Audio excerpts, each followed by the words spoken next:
Welcome to Ones and Tooze, Foreign Policy's economics podcast. Every week, we take two different data points. We tell you how they explain the world. I'm Cameron Abadi, FP's economics editor, joining you from Berlin, Germany.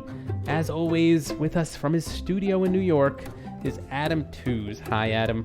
Good to be here. This week's news data point is 3.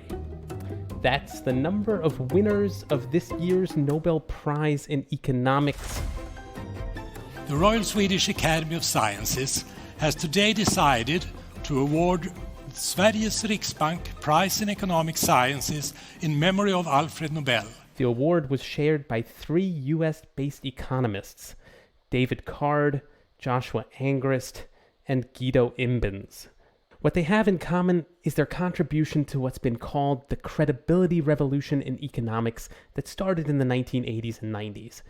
The revolution made the science of economics more scientific. It allowed economic policy advice to be based on real-world experiments. It turns out David Card got his Nobel for the way he applied these experiments to labor policy, including the question of whether raising the minimum wage leads to significant job losses. Our results really make a lot of sense. My findings on the minimum wage, for instance, make much more sense in this world where employers have a lot of discretion in what wage they set. He looked at the data from experiments back in the 80s, and the answer he got was no, which suggests lawmakers wouldn't have to worry too much if they increased the pay of workers. But first, I want to understand why there was this credibility revolution in economics in the first place. The way I remember it from history class back in college, the natural sciences had a scientific revolution back in the 16th century. They figured out the importance of designing experiments, scientific method, all of that stuff hundreds of years ago. So, Adam, what was the holdup for economics? Yeah, the slogan under which the credibility revolution got its start in the 1980s was taking the con out of econometrics, and econometrics being the branch of economics that uses statistical techniques to test economic propositions. At the time, in the 80s, the bad old days, from the viewpoint of the reformers, folks took statistics that looked right, calculated correlation coefficients, and hey presto, you got yourself an empirical proof of your proposition. That's kind of an unfair caricature, but that's the sort of the folk memory of that period in the 50s, 60s, 70s when econometrics got going. And this stuff mattered. One of the most influential and controversial studies was one that appeared to demonstrate the efficacy of the death penalty, the resumption of executions in the US in the 1970s, as a way of deterring crime, so that the stakes were extremely high. And so what did this group of Nobel-winning economists figure out? How did they crack the code for designing economic experiments? Well, one thing they did was they started reading medical journals. They realized that you can actually design experiments in the mode of controlled drug trials, even in economics. You can apply a treatment and see what happens, and use randomization, for instance, to isolate the effect of the treatment you're applying, as opposed to other factors that could also influence the result. So one famous study distributed cash benefits to randomly selected expecting mothers in Mexico, contingent on participation in prenatal care, nutritional monitoring of children, and so on. And the randomness is important here, since if you advertise for volunteers for a trial like that, the folks that would tend to show up would be the mums that were predisposed to be helicopter parents. So you discover that handing out these benefits with conditions produced the benefit of good parenting, whereas in fact all you were doing was discovering that offering folks the chance to participate in a trial like this would select for good parents. So randomized trials eliminate the effects of, as it were, extraneous factors. You actually get to focus on the effect of the benefit and the conditionality. And as a result of that, so-called progressor payments are now in use in dozens of other middle-income countries around the world. Another thing that they were really keen on doing is identifying the causal driver and the direction of causation. So not just the particular factor that's working, but to ensure that that's the one that's doing the causing. So you might, for instance, hypothesize that a flow of migrants will tend to depress wages in the labour market and drive unemployment up as the new workers come in. But your problem in testing that is that migrants are smart, so they'll only migrate to places where their arrival will not have that effect. They look for booming labour markets to move to. So the standard proposition that migrant labour coming into a labour market would drive wages down and unemployment up was hard to prove because folks were, as it were, already anticipating it. So what you needed was an exogenous shock. And David Card, early on in his career, seized on what's called the Mariel boat lift in Miami in the spring of 1980, when Castro suddenly enabled about 125,000 Cubans to flee by boat to the US. Now, the beauty of this as a natural experiment is that you can be pretty certain that they weren't calculating, those Cubans, whether this was a good moment to leave or this was a particularly excellent time to go to Miami. They were just getting out of Cuba. And what Card showed is that even under those circumstances, there's no evidence that the standard pessimistic conclusion about migrants depressing wages and driving up unemployment held. In fact, if anything, even despite this influx of migrants, wages in Miami did rather better than they did in other cities at the same time. Okay, but let's go back to Card's minimum wage research. What kind of experiment did he design there, and what conclusions exactly emerged? Yeah, this is work that Card did together with the late Alan Kruger, who most people think would have shared the prize with Card if he was still alive. Card has paid tribute to his collaborator in recent days. The basic idea that they explored is the fundamental proposition shared by conventional economics that a high minimum wage will crowd out workers, because basically it will render them uneconomic to employ because their productivity will be too low relative to the wage. And that sets up a painful trade-off, right? Social justice by way of the minimum wage on the one hand, as at the expense of unemployment. So how do you test whether that trade-off is actually real? You need to see what happens when you change the minimum wage, when you shock a labour market with a higher minimum wage. And unfortunately, in the 80s, in the Reagan era, there was not really a lot of action on America's national minimum wage. But some liberal states were responding by introducing regionally specific minimum wages. And that's what Card and Kruger seized on as their natural experiment. And in particular, they took New Jersey in 1992. Kruger worked at Princeton. New Jersey raised its minimum wage from the level of $4.25 to the breathtaking level of $5.05. And what they did was to look at matched pairs of fast food restaurants in Jersey on the one hand, in Pennsylvania on the other, to see what the impact of this minimum wage hike was. And they couldn't actually detect any negative effect on employment. How could that be, you could say? Well, it's consistent with the idea that employers were previously underpaying their workers. They were using bargaining power in their local labour markets to take advantage. They were capturing too much of the employee's productivity. And so the minimum wage had the effect not of destroying jobs, but of forcing employers to give back that surplus. And this really was a sensation, and it was compounded by the fact that Card and Kruger did something that's quite unusual for economists. They actually wrote a book called Myth and Measurement, and that became hugely influential. So I would not suggest telling people in New Jersey or Pennsylvania that they're effectively the same or exchangeable in an experiment. But regardless, how did these results from Card's research impact policy exactly? Because it does seem to me like people still think minimum wage increases could lead to job loss. You see that argument being made by politicians, or you could even hear that in normal conversation with people one knows. I mean, has Card's news from his research not reached them yet? Or are there economists making other experiments on the other side and showing different results? So Card's a Canadian, and so he's somewhat removed from the American policy process. He's also adopted personally a rather restrained stance in public, refusing partisan alignment. So it wasn't so much Card as his co-author Alan Kruger who really carried these insights into government. He was the chief economist at the Department of Labor under Clinton, and then under Obama he was both assistant secretary at the Treasury and then chair of the Council of Economic Advisors. So if the Democrats have converted in a sense to a position of driving a high minimum wage as a key tool of policy, there's no doubt at all that it's by way of his influence in particular that that's happened in the mainstream, not just on the left. It should, however, be said that this work is hotly political and not just that, right? If empirical economics lives by the sword, then it also dies by it. And a recent meta-review of work on minimum wage studies and their impact on labour markets since the 1990s, reviewing over 50 plus publications, found that on balance, they in fact did tend to yield negative elasticities. In other words, higher minimum wages did in fact tend to, on balance, negatively impact employment. And this overview itself, as far as I know, not yet published in a peer-reviewed paper, but nevertheless a useful overview, concluded that the Card and Kruger results from the early 1990s were outliers. But it should also be said that those elasticities that they found, the negative elasticities around which a lot of the studies cluster, were generally quite small. So that the result may be that not so much that high minimum wages have zero impact on employment, but that they have very small impact on employment in many cases. And in that case, the trade-off is worthwhile, right? So a small negative employment effect could be traded off against the social justice you achieve by a better wage. And you could then compensate the negative employment effect by running the economy hot, for instance.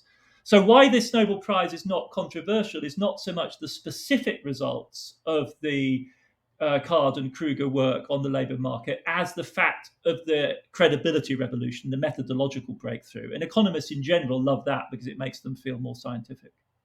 Well, that actually leads right to my last question, which is whether this comparison of economics as a science to other sciences really holds up. Should we be thinking about economics more like, I don't know, more like a humanistic field, like literature or humanities, where, you know, we have theories, but they're politically relevant, but not really authoritative? Yeah, I mean, sticklers will actually point out that the Nobel Prize for Economics is not really like the other Nobel Prizes. This is actually the... Yeah, I always found that really pedantic. Yeah, it's really pedantic. I mean, it's a Nobel Prize. Right? Crying out loud. But I mean, I think it's reasonable to say that at a small scale, like this better study of, minimum wage studies shows that we can actually narrow this down. We can have a pretty good shot at trying to specify what the conditions are under which a high minimum wage will have a big as opposed to a small impact on labour markets. You can do that kind of thing. I'm not sure that we can achieve the same kind of certainty. I would be quite skeptical about the idea that we can achieve the same kind of certainty for really big, complex macroeconomic questions that are fast moving, that don't permit this kind of study, like, is inflation after pandemics transitory? That's unlikely to be the sort of question that you can easily perform this kind of study on. And this goes, in a sense, to the debate about the credibility revolution, because as much as many economists love it, not everyone does. Not because anyone approves of bad old-style econometrics, where people were just playing loosey-goosey with the numbers and not being serious about the studies that they were doing. But the real issue is what price we pay for the incredibly sharp and intense focus on methodology and precision of causal identification in the current mode in the last couple of decades. Because often what it forces social scientists to do is narrow the questions they ask. They may, in other words, have a great answer, but they have a very precise answer to a very small question in the end. Okay, we will leave it there and be right back.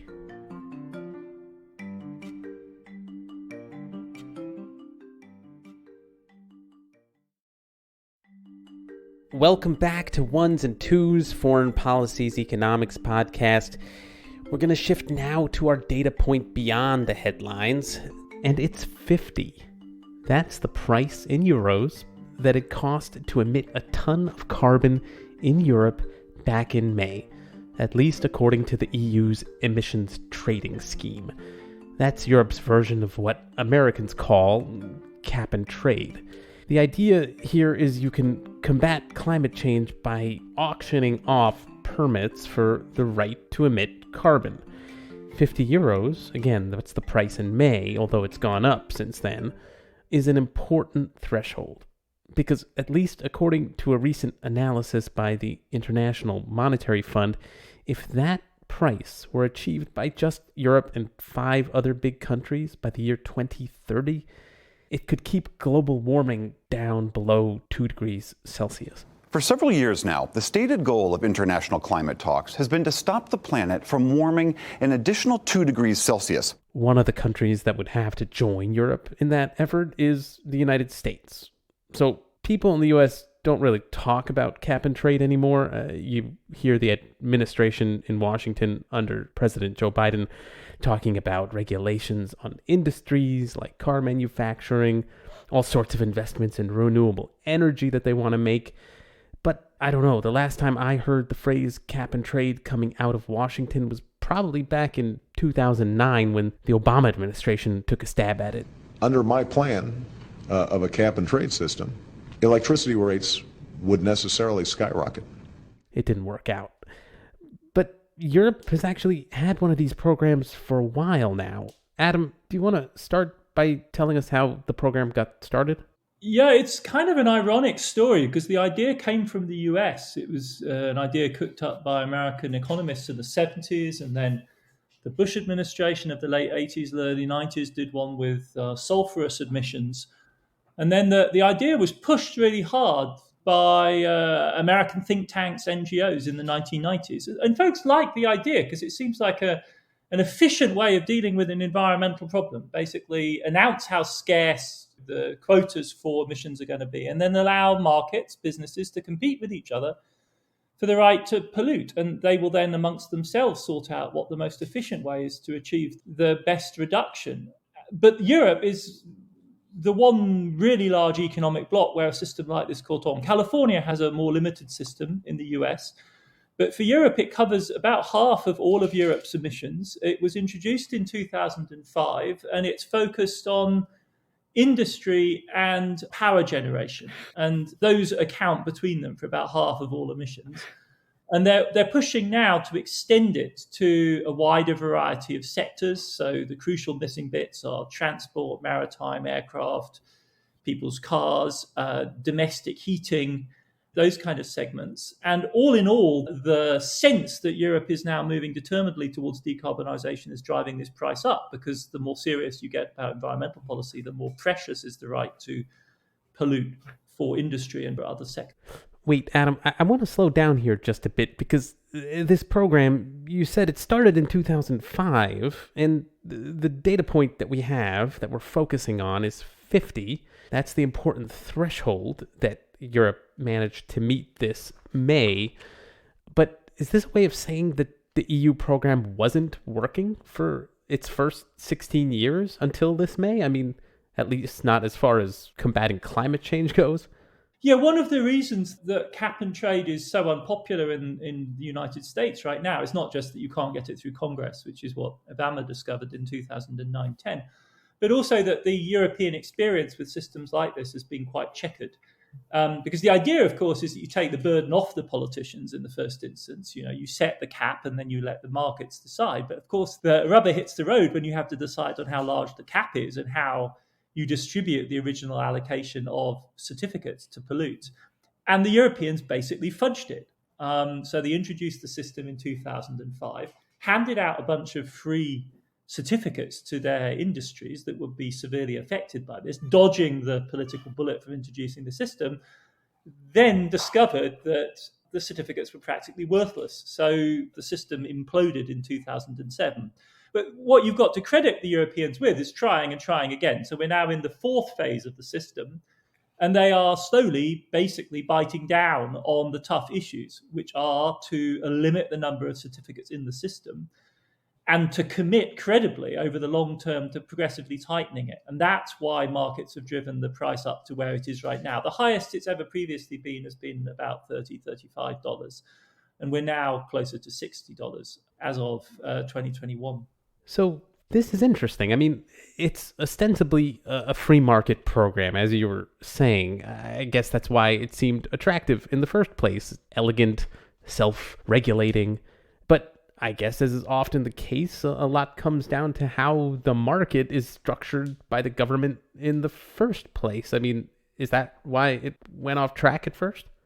Because, it's a bit like, squeezing a balloon or whatever. You reduce the political problem on one side. You no longer have to, as it were, regulate to reduce emissions. You kid yourself.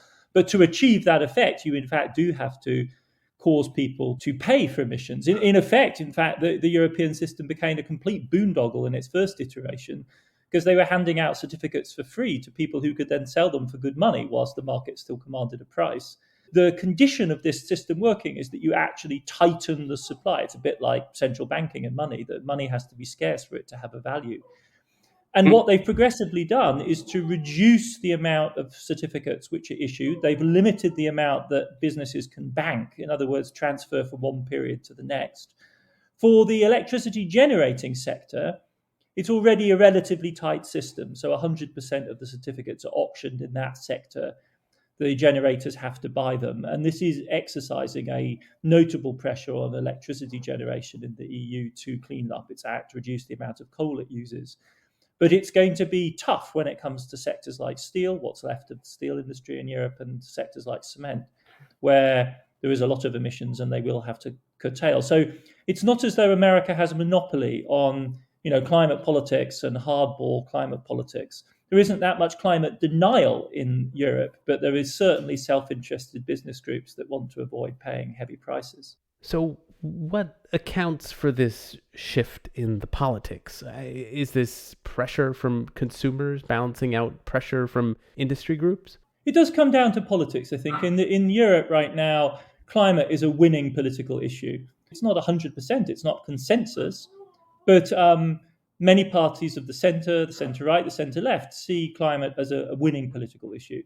And so anyone in the business of polluting has got to face the fact that they're running against serious political headwinds. There is the real risk that in future the EU will actually make good on the commitments it entered into under the Paris Agreement in 2015. That is to cut, and it has subsequently doubled down on, which is to cut emissions in Europe by 55% by 2030. So if you're in the polluting business and you know you're going to need those certificates somewhere down the line, and you all of a sudden have to reckon with the fact that the politicians, all the way from conservative figures like Angela Merkel to the Green parties and the left-wing parties in Europe, with the ominous figure of Greta Thunberg, sort of lowering down their necks, are actually now serious about this problem, then almost as a precaution, you have to buy these certificates. Airlines in Europe, which are subject to the system for their intra-European travel, hedge. Literally, they buy future contracts against the price of these certificates. And then it becomes self-sustaining, because the higher the prices of the certificates go, the more attractive it becomes for companies to find low carbon, low emissions technologies that allow them to economize. One of the other things that drives the prices in these markets is how, in a sense, successful they are, right? So insofar as they actually produce and prompt companies to cut their emissions, the demand for the certificates goes down. So the market has to be constantly adjusted, equilibrated, balanced out by the official agencies to reduce the number of certificates in circulation and to keep the price steadily going up, to preserve this increasingly self-confirming, self-fulfilling general agreement that Europe is on the path to decarbonisation. Adam, I also want to ask about one of the arguments I sometimes hear from conservatives in the US and also elsewhere. That's basically that these kinds of programs end up hurting consumers. Because if we're talking about industries paying for the right to emit carbon, that's going to eventually trickle down to increases in prices in stores for consumers. The most famous example of this, of course, are the Gilets jaunes in France in 2018, the Yellow Vest protests. That was, it has to be said, an extremely unfortunate coincidence of different factors all coming together, with a massive protest against a very unpopular government, Emmanuel Macron's government at the time. So that was triggered by gas tax. Gas tax, exactly. Yeah. France was doing a national gas tax. Prices for energy in Europe, throughout Europe, are approximately twice as high as they are in the US across the board, and that is largely due to existing taxes, carbon prices, cap and trade type systems. The entire market is rigged in Europe. So it's a matter really of political entrepreneurship, whether you get a mobilization around this issue or not. It can fade into the background and disappear from the agenda, because it is simply a fact of life that energy is much more expensive, and people adjust to it by driving much smaller cars and having much better insulated houses, for instance. But it can become a real flashpoint. And it's certainly true that the screws have already been turned. Germany, for instance, is famous around the world for the amount of green energy it produces. And that was all subsidized by way of charges that were imposed on consumers, so as, in fact, to spare industry, which didn't bear its fair share of the costs. One of the fundamental constraints on all of this is not just politics, but competitiveness. So if you impose this kind of carbon levy on your industrial sectors, then one of the consequences, of course, is that you could be worried that you would lose competitiveness in global markets, which is why Europe is moving now to discuss and introduce a so-called carbon border adjustment, so as to cushion Europe's manufacturers against the rising costs in its carbon pricing system. Okay, this is interesting. I mean, it sounds like you're saying that prices going up is inevitable. I mean, it can't be avoided, but whether consumers notice and whether it's salient in a political way, well, that's to be decided. It's itself a political question. I guess I so rarely hear that perspective. Usually increases in prices are just this big scare tactic in politics, but it sounds like increases in prices aren't necessarily a political disaster. Absolutely, and it depends very much on which groups of society you're talking about, right? So for comfortably off people who live in city environments who don't necessarily have to drive very much, the cost of gas is really an irrelevance. But for folks on lower incomes who have to commute long distances, of course, and that's true in Europe as well, in many societies. It's not an accident that those protests happened in France, because it's a big country, not densely populated by European standards, where in many parts of the country people really do have to rely on cars, motorbikes, vans to get around. There, of course, it then suddenly can become very salient indeed. So there is indeed a politics about whether to politicize this question. I guess the final question I have in mind, Adam, is about the politicians who are making these kinds of programs. Can they sell the benefits to their publics? I mean, can they point to concrete benefits? I'm always thinking with some environmental policies, you can sort of point to the river getting cleaned up or the skies getting a little cleaner.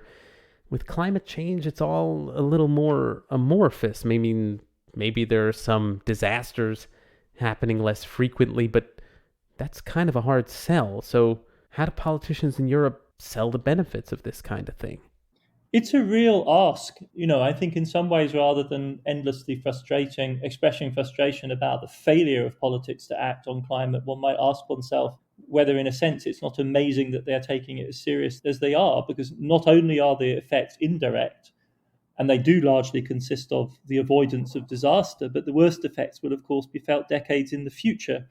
So what we're asking complicated societies with profound divisions, with profound inequalities to do, is to take moderately painful action. It's not, vastly expensive, but to take moderately painful action now to avoid a disaster in the distant future.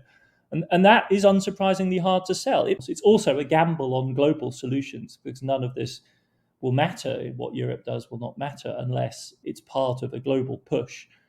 And the logic here is that you lead by example, and if necessary, you also lead by pressure, by exerting pressure through carbon border adjustments on people who want to trade with Europe to clean up their act as well. So it's highfalutin politics, this. This is high-end, complex politics.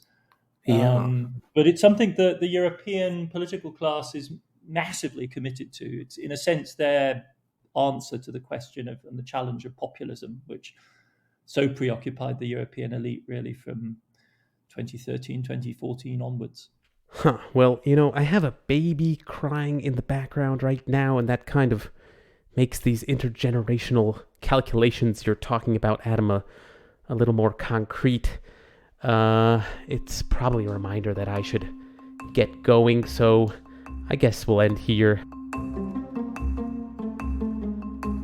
Okay, that does it for another episode of Ones and Twos. I'm Cameron Abadi.